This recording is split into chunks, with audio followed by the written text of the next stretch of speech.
Muito bem, e hoje meu convidado é o Paulo Dias, CEO da Ponta Agro. Seja bem-vindo, Paulo. Obrigado por nos ajudar aqui a entender um pouquinho do mercado. E hoje é dia do ICAP, o dia da gente entender o índice de custo alimentar lá da Ponta do Agro, para entender como é que foram os negócios no mês anterior. Seja bem-vindo, Paulo. Obrigado por estar aqui com a gente trazendo essa atualização. E essa atualização mostra que a colheita da safrinha, de alguma forma, acabou aliviando aí o custo de produção, o custo com dieta aí lá no Centro-Oeste, certo, Paulo? Conta mais pra gente o que vocês viram e principalmente quais são os fatores aí que levaram a aliviar essa conta para o pessoal do Centro-Oeste. Aqui no Sudeste é outra coisa, é outra conta, certo? Seja bem-vindo, meu caro. Bom dia, Alexandra. Muito bem-vindo aí. Muito obrigado aí pelo convite. É sempre bom estar trocando ideia com você, né? Pois é, Alexandra. A gente vê aí a pressão da safrinha no Centro-Oeste, né? Dando aí uma queda no preço do milho e do energético, principalmente aí como base o milho, né? Influenciando um pouco nos valores aí de custo da diária alimentar dentro dos confinamentos. No Sudeste, a gente aí tem um pouco de alta até do caroço de algodão e casca de soja, né? Lembrando que o Sudeste trabalha com níveis de coproduto muito maior do que o Centro-Oeste, e isso fez com que o preço se mantivesse ou aumentasse aí em relação ao mês passado, né? Então a gente tem um perfil totalmente diferente entre Centro-Oeste e Sudeste aí, do custo alimentar de confinamento. Muito bom. Tem uma tabelinha que o Paulo mandou para a gente, eu vou pedir pro Pedro colocar no ar essa tabelinha, que daí a gente consegue visualizar ou transformar em números isso que o Paulo está dizendo. A gente tem ali, Paulo, junho de 2025, 14,27 é o custo apurado por vocês no Centro-Oeste do Brasil. Você compara com junho de 2024 e com maio, que é o mês anterior aí, mostrando os resultados diferentes aí, né? Sim, Alexandre. Na verdade, quando a gente fala de diária de boi, né, a gente tem que ter vários, não só insumos, né, mas a gente tem que olhar também a entrada e saída desses animais, porque interferem no consumo animal, né. Quanto maior o consumo de comida do boi, maior também vai dar interferência aí no custo alimentar. Nós tivemos aí uma mudança dos perfis de entrada dos animais nesse ano. É engraçado, né, porque nos últimos 3 anos a gente sempre vinha com a entrada de boi aí perto de maio, e aí a gente tinha uma saída de boi aí mais agora julho e agosto na saída. Nesse ano a gente teve um perfil totalmente diferente. Esses bois começaram a entrar pesado aí em fevereiro. Uhum. A gente teve um aumento na nossa base de dados entre os próprios clientes aí de mais de 15% de bois aí dentro do confinamento num período antecipado, né? Ou seja, a grande saída de boi que a gente tem aqui, ao invés de estar acontecendo agora, elas aconteceram em maio.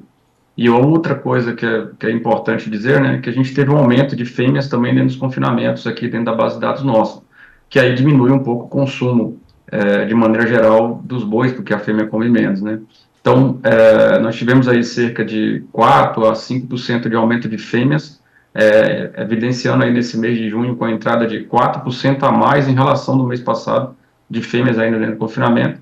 E isso, todo esse contexto aí de mudança de entrada e saída de animais, além dos ingredientes, da mudança do preço do ingrediente, né? Lembrando que o Sudoeste, trabalhando com coproduto, se sentiu um pouco mais pressionado, aí com o preço para cima, por causa do caroço de algodão, principalmente, e casca de soja. E no Centro-Oeste a gente vê aí a safrinha botando força e aí diminuindo o custo da dieta alimentar aí, em função do uso do milho, tá? Mas essa antecipação que você relatou aí vale tanto para o Centro-Oeste quanto para o Sudeste, Paulo? Está, a gente tem um perfil diferente um pouco, né, Alexandre? A gente sabe que o Centro-Oeste trabalha com animais mais anelorados, um pouco menos de animais mais cruzados, né? O Sudeste trabalha com animais mais cruzados, aí com o lado ali um pouco de Minas. E aí a gente tem os perfis, quando a gente analisa ali desempenho animal, característica animal, um pouco diferente entre os dois. Mas quanto ao tocante de movimentação de entrada e de saída de confinamento, os dois se mantiveram com a mesma tendência, né? Com a entrada mais pesada em fevereiro, e aí desovando, saindo animais em maio aí, né? O que muda um pouco da dinâmica que a gente tinha lá atrás da área de confinamento. Eu vi aí você comentando sobre a pressão um pouco dos bois de confinamento agora para esse mês que vem. A gente não teve essa pressão tão fortemente como a gente teve nos outros anos. Ela se antecipou aí um mês atrás com as saídas de animais, porque a gente teve um aumento de entrada para antecipado aí de maio, né? Fevereiro, março ali entrou muito animal dentro do confinamento, um pouco atípico dos últimos 3 anos. É, o volume desses animais chegando no mercado, obviamente, impacta aí na formação de preços no final das contas. Volta para mim, Pedro, por favor, isso, a tabelinha. Eu tenho aqui a tabelinha mostrando que o custo em junho no Centro-Oeste ficou em 14,27, custo da dieta, contra um custo em maio que era de 14,53. Houve, então, um recuo de 1,7%, quase 8% aí, na comparação com maio, o mês anterior aí ao analisado, então, Paulo.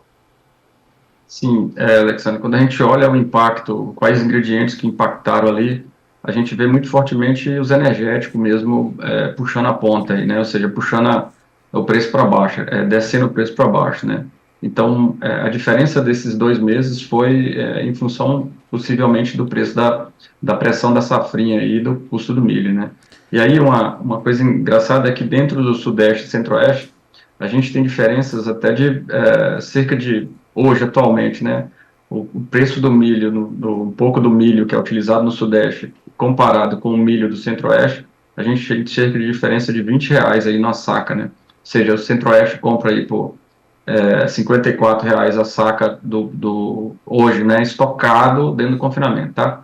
R$ 54 na saca, enquanto que o Sudeste aí trabalha com R$ 71 no preço do milho. Então, se for por milho, a gente tem preço aí de R$ 20 por saco aí de milho, dando uma diferença muito grande. É por isso a necessidade do uso aí de coprodutos aí no Sudeste para tentar diminuir o preço desse energético aí na dieta de confinamento. Mas, de Mas qualquer forma, opa, em números absolutos, a dieta do Sudeste ainda é mais barata, né? Apesar da alta que sim, teve em relação a maio.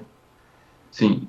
O Sudeste é mais competitivo quanto ao custo da dieta, do custo alimentar, né? Apesar de utilizar coprodutos, é um desafio muito grande, né, Alexander, aos nutricionistas na área do Sudeste, né? O Sudeste trabalhando com muito coproduto, a gente tem dietas que chegam aí de 10 ingredientes ali dentro até 16 ingredientes na formulação de dietas. Um desafio muito grande para o nutricionista, que de acordo com preços aí, mudanças do preço desse coproduto, muda-se a dieta quase que constantemente.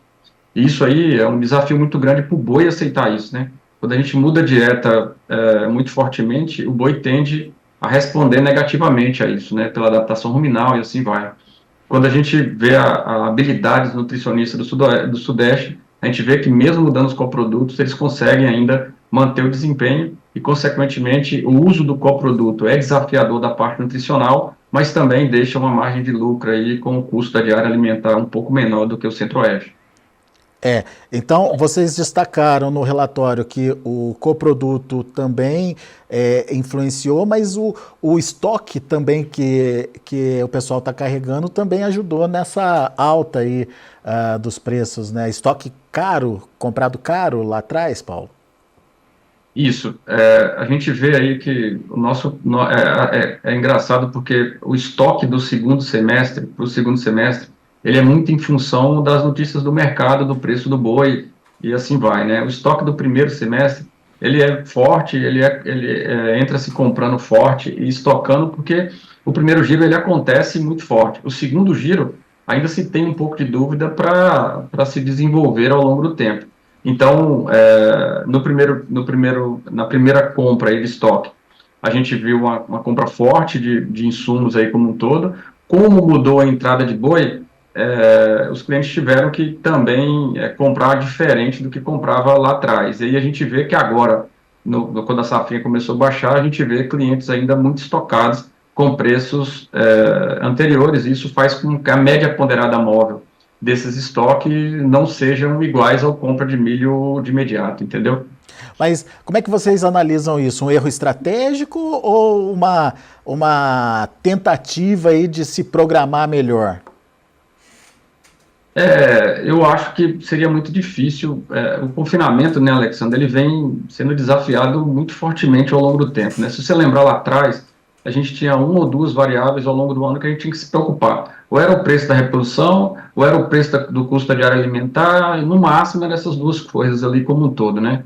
Hoje, a gente tem notícias todo mês, todo dia, que torna a decisão do produtor um pouco mais difícil quanto à questão de visão de estoque, quanto Uhum. à mudança de reposição, preço futuro. Então, assim, tudo isso é uma dinâmica que ela tem se mostrado ao longo do tempo, o encurtamento do ciclo produtivo também, né, a virada que a gente está agora, ela vem se mostrando aí um desafio gigantesco para o produtor lidar com esses intempéries aí do ponto de vista de negócio aí para manter sua margem, né? Vem se mantendo, vem trabalhando a margem bem bacana, o produtor consegue estar se protegendo aí como um todo da porteira para dentro, mas os estoques pegam um pouco no contrapé, né? A intenção que a gente imagina aqui é que se imaginou confinar, se imaginou não, está acontecendo aí uma entrada de boi, um confinamento muito forte de bois aí durante o ano, e aí se estocou mais em relação a isso. Essa segurada aí que a arroba deu e começou a descer, deu um aspecto negativo um pouco aí, e aí, teoricamente, isso está É. impactando na desenvoltura aí da entrada dos bois aí para frente, né? Então, ainda se está estocado um pouquinho mais forte, porque se imaginava que a arroba não voltasse um pouco mais, seguisse mais firme, e aí talvez teríamos mais entrada de boi aí mais forte, né? É. Acabou perdendo na relação de troca aí no final das contas, né, Paulo? Positivo, é isso aí, Alessandro. Muito Boa. bem. Paulo, só para a gente finalizar, tendência, dá para captar uma tendência aí para o mercado?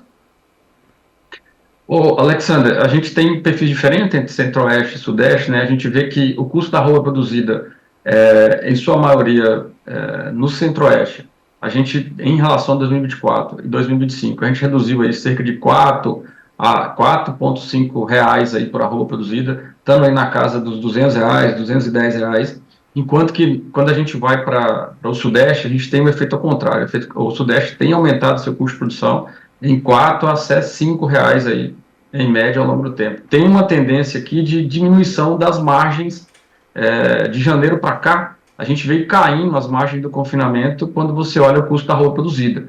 Eu estou colocando aqui, né, Alexandre, somente a roupa produzida, dentro da porteira ali, né? A gente, que é o grande desafio ali. Quanto mais barata essa roupa produzida, mais espaço eu tenho para poder pagar um ágio no boi, caso venha aí lá na frente. A gente tem uma esperança, tem uma tendência aí que esse ágio suba, então, consequentemente, a gente tem que ser mais competitivo da porteira para dentro e, na verdade, a gente está perdendo um pouco dessa margem que a gente vinha aí conquistando de janeiro para cá. Então, para frente eu vejo, é óbvio que se a arroba aumenta, como a gente está prevendo aí, que ela não se mantém dessa forma que está e a gente tenha um crescimento aí para frente, a gente ainda tem uma rentabilidade alta aí no ano, aí, num ano como esse, né?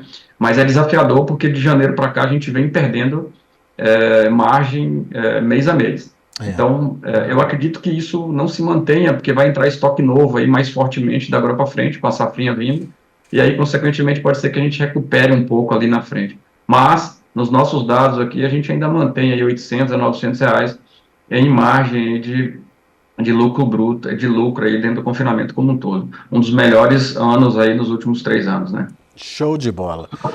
Paulo, obrigado mais uma vez pela participação. O Paulo está sempre aqui com a gente, sempre atualizando esses números e, claro, trazendo esses cenários onde a gente consegue perceber os impactos reais ali no dia a dia da produção e principalmente no custo da dieta aí, dos confinamentos. Volte sempre, Paulo.